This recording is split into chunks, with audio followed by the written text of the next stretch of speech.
Hello दोस्तों, स्वागत है हमारे नए यूट्यूब चैनल स्टडी ऑफिशियल में। तो दोस्तों, आप लोग कैसे हैं? मैं आशा करता हूँ आप लोग ठीक ही होंगे। तो दोस्तों, ये देखिए मैं लाया हूँ आप लोग के लिए कक्षा 10 science 2026 top MCQ UP board Hindi question जो आता है उसमें से। तो दोस्तों, इस वीडियो में हम सिर्फ आपको 5 क्वेश्चन फिजिक्स के और 4 क्वेश्चन केमिस्ट्री के और 4 क्वेश्चन क्वेश्चन ही बायोलॉजी के आपको देंगे। यानी कि कुल मिलाकर 13 ही एमसीक्यू आप लोग को बनेंगे, लेकिन यहाँ पर टॉप एमसीक्यू है जिसमें से 13 में से 8 तक आना एकदम कन्फर्म है। 8 के ऊपर एमसीक्यू ना फंस जाए तो उसका कोई बात नहीं है, लेकिन आएगा जरूर।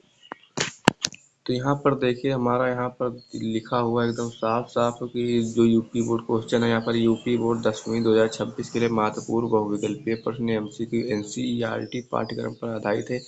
ये जितने भी एमसीक्यू हम दे रहे हैं सब एनसीईआरटी से संबंधित है, एनसीईआरटी के क्वेश्चन। और आप लोग को पता ही होगा कि हमारा जो यूपी बोर्ड है वो एनसीईआरटी से एनसीईआरटी से ही क्वेश्चन पूरा बनाता है, जो हमारा बोर्ड है। इसलिए हम यहाँ पर एनसीईआरटी से संबंधित सारे क्वेश्चन लाए हुए हैं। तो चलिए देखते हैं। तो सबसे पहले यहाँ पर जो भौतिक विज्ञान का एमसीक्यू फिजिक्स का यानी है, यहाँ पर फिजिक्स का एमसीक्यू ध्यान से देखिएगा कौन कौन सा और कहाँ पर क्या क्या आता है। तो हमारा यहाँ पर पहला क्वेश्चन है, यहाँ पर ये देखिए कि मोटर कार के हेडलाइट में किसका प्रयोग होता है। बहुत लोग जल्दबाजी में अगर तुरंत उत्तल दर्पण लगा देंगे, लेकिन ये हमारा गलत होगा, क्योंकि यहाँ पर मोटर कार के हेडलाइट पूछा है, ना कि मोटर एवं कार के साइड मिरर की बात पूछा। अगर साइड मिरर की बात होगी तो यहाँ पर हमारा उत्तल दर्पण, लेकिन ये जो हेडलाइट पूछेगा ये ध्यान रखिएगा, हेडलाइट पूछा है तो हेडलाइट हमारा अवतल दर्पण ही होगा। उत्तल दर्पण जो होगा वो साइड मिरर के बारे में पूछेगा, तब उत्तल दर्पण होगा यहाँ पर। इसलिए हड़बड़ी में आकर उत्तल दर्पण ना लगा देना, टीका आप लोग। यहाँ पर दूसरा नंबर क्वेश्चन है कि लेंस की क्षमता का एसआई मात्रक क्या होता है। लेंस की क्षमता का जो एसआई मात्रक होता है, ऑप्शन नंबर बी हमारा सही जाएगा, डायोप्टर। लेंस की क्षमता का जो एसआई मात्रक होता है वो डायोप्टर होता है। यहाँ पर आपका वाट भी दिया, विद्युत शक्ति का मात्रक वाट भी होता है। ये सब तो आपके सिलेबस में नहीं है, ल्यूमेन। यहाँ पर तीसरा नंबर क्वेश्चन है आपका कि अवतल लेंस की क्षमता होती है। अवतल लेंस की क्षमता होती है, तो अवतल लेंस की जो क्षमता होती है वो ऋणात्मक होती है। अवतल लेंस की क्षमता क्या होती है? ऋणात्मक होती है। उत्तल की क्या होती है? धनात्मक होती है। यहाँ पर ये ध्यान रखिएगा, उत्तल लेंस की क्षमता धनात्मक होती है और अवतल लेंस की क्षमता ऋणात्मक होती है। जैसे यहाँ पर फोकस की बात कर ले, फोकस इसमें ऋणात्मक होता है और उसमें हमेशा धनात्मक होता है, इसी तरह होती है। तो यहाँ से आगे चलते हैं। यहाँ पर 4 नंबर क्वेश्चन है। यहाँ पर देखिए आप लोग का 4 नंबर क्वेश्चन हुआ, लिखा है कि निकट दृष्टि को दूर करने के लिए कौन सा लेंस प्रयुक्त होता है। निकट दृष्टि को दूर करने के लिए कौन सा लेंस प्रयुक्त होता है, यानी कि उन्हें दूर की वस्तुएं नहीं दिखाई देती हैं। अगर दूर की वस्तुएं नहीं दिखाई देती तो आपको जैसे यहाँ पर चश्मा ऐसे बना दिया जाए, ऐसे दो चश्मा बना दिया जाए।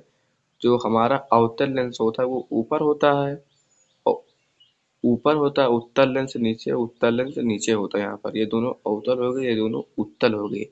तो नीचे जो होता है ये उत्तल। तो दूर वस्तुओं को देखने के लिए हम आँख उठाकर तो देखेंगे, तो आँख उठाकर देखेंगे यानी कि हमारा आँख जो है वो अवतल लेंस पर चला आएगा। इसलिए कि अवतल लेंस यहाँ पर जो निकट दृष्टि दोष है, यानी कि उन्हें दूर की वस्तुएं नहीं दिखाई देती हैं, तो उन्हें अवतल लेंस दिया जाता है। यहाँ पर अवतल लेंस हमारा बिल्कुल सही जगह। और जो और जिन लोग को दूर दृष्टि दोष होता है, यानी कि नजदीक की वस्तुएं नहीं दिखाई देती हैं, उन लोग को नीचे देखना पड़ता है इसे। तो नीचे देखेंगे यहाँ पर उत्तल लेंस होता है, नीचे चश्मे के नीचे उत्तल लेंस लगा होता है यहाँ पर। तो यहाँ पर उत्तल लेंस हो जाएगा, लेकिन यहाँ पर हमारा उत्तल लेंस गलत होता है, यहाँ पर निकट दृष्टि दोष पूछा है। तो चलिए आगे चलते हैं। हम यहाँ पर 5 नंबर प्रश्न पूछा है, मानव नेत्र में उपस्थित लेंस है।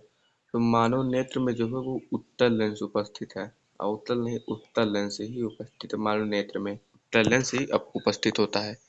तो ये रहे हमारे टॉप 5 एमसीक्यू जो कि फिजिक्स के हैं, पेपर में आने के पूरी की पूरी चांस हो सकती है। ये पांचों रट लीजिएगा एकदम से। और यहाँ से आता है रसायन विज्ञान, जो कि केमिस्ट्री आता है हमारा यहाँ से।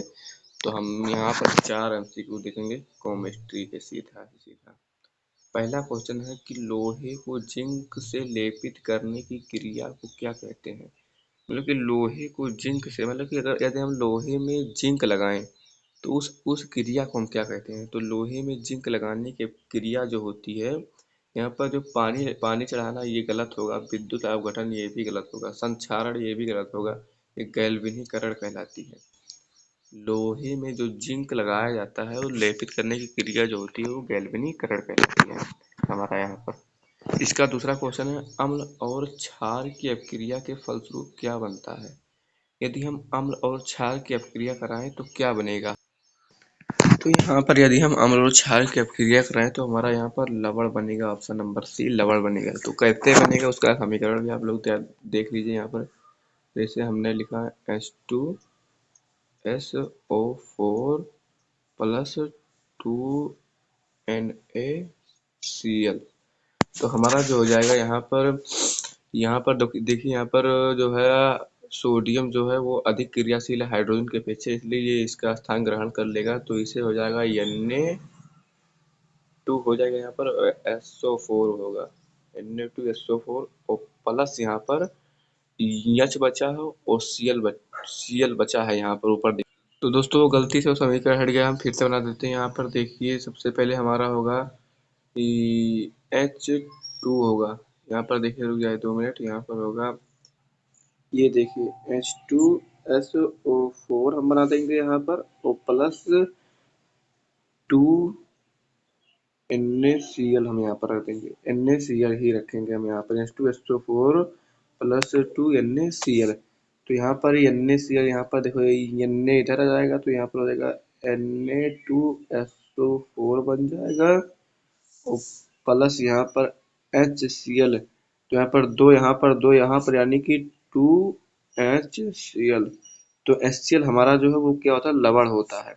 तो ये तो हमारा सोडियम सल्फेट बनता ही बनता है, लेकिन यहाँ पर क्या होता है? लवण बनता है। इसलिए यदि हम अम्ल और क्षार की अपक्रिया कराएं तो हमारा क्या बनेगा? लवण ही बनेगा। चलिए आगे क्वेश्चन की तरफ चलते हैं। यहाँ पर शुद्ध जल का पीएच मान कितना होता है? तो सबको पता ही होगा, शुद्ध जल का पीएच मान 7 होता है। वैसा ही शुद्ध जल का पीएच मान 7 होता है।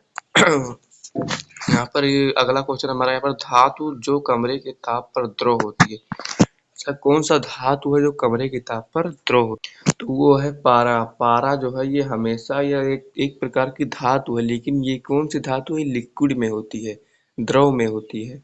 तो द्रव में जो धातु होती है, जो जो आप बुखार चकराने जाते हैं, थर्मामीटर में जो जल भरा होता है उसे ही पारा कहते हैं, जो ऊपर नीचे आता रहता है वो ताप की अपेक्षा से। तो यहाँ पर पारा हमारा मरकरी जिसे कहते हैं इंग्लिश में, वही कमरे की ताप पर जो होती है वो द्रव होती है यहाँ पर। चलिए यहाँ पर आगे देखते हैं, जीव विज्ञान आ गया। जीव विज्ञान का एमसीक्यू यहाँ पर है। जीव विज्ञान बायोलॉजी एमसीक्यू यहाँ पर दिया हुआ है। स्वपोषी पोषण के लिए आवश्यक है। स्वपोषी पोषण के लिए क्या आवश्यक है? तो स्वपोषी पोषण के लिए भैया कार्बन डाइऑक्साइड, जल भी आवश्यक, क्लोरोफिल और फिर सूर्य प्रकाश, ये सारे आवश्यक है। इसलिए यहाँ पर ऑप्शन नंबर डी हमारा सही जाएगा। यहाँ पर कार्बन डाइऑक्साइड, जल, क्लोरोफिल, सूर्य का प्रकाश, अगर इसमें से एक भी कम हो तो स्वपोषी अपना भोजन कैसे बना सकते हैं? नहीं बना सकते अर्थात। तो यहाँ पर अगला क्वेश्चन है, पादप में जाइलम उत्तरदायी होता है। तो पादप में जाइलम का कार्य क्या होता है? सबसे सिंपल भाषा में समझिए तो जा से जाइलम और जा से जल, यहाँ पर ऑप्शन नंबर ए। अगर फ्लोएम पूछेगा तो फा से फ्लोएम, वो यहाँ से फल, फल मतलब भोजन का परिवहन करता है। तो जाइलम जल का परिवहन करता है, फ्लोएम भोजन का परिवहन करता है। यहाँ पर देखेगा। यहाँ पर अगला नंबर क्वेश्चन है, मानव में वृक्क, वृक्क यानी कि जिसे किडनी कहा जाता है, वृक्क एक तंत्र भाग है जो संबंधित है। तो वृक्क किस चीज से संबंधित है? तो वृक्क हमारा जो है वो उत्सर्जन से संबंधित है, किडनी उत्सर्जन से संबंधित है, जिसमें इसी में बहुत से कार्य चीज करते हैं। जैसे इसी में पाया जाता है एक नेफ्रॉन। नेफ्रॉन जो है वो रक्त में आए कणों को छानता है, यहाँ पर वो इसी का ही भाग है नेफ्रॉन। तो यहाँ पर अगला क्वेश्चन है, अलैंगिक जनन मुकुलन द्वारा होता है।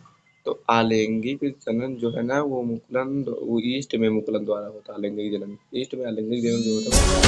दोस्तों यहाँ पर हमारे वीडियो खत्म होते हैं। बहुत सारे क्वेश्चन हमने बता दिए जो कि बहुत ही इंपॉर्टेंट है। आप लोग ध्यान से देख कर इसको पढ़ लीजिएगा तभी पेपर कल देने जाइएगा। ठीक है, अगर वीडियो अच्छा लगा हो तो वीडियो को सब्सक्राइब कर लीजिए।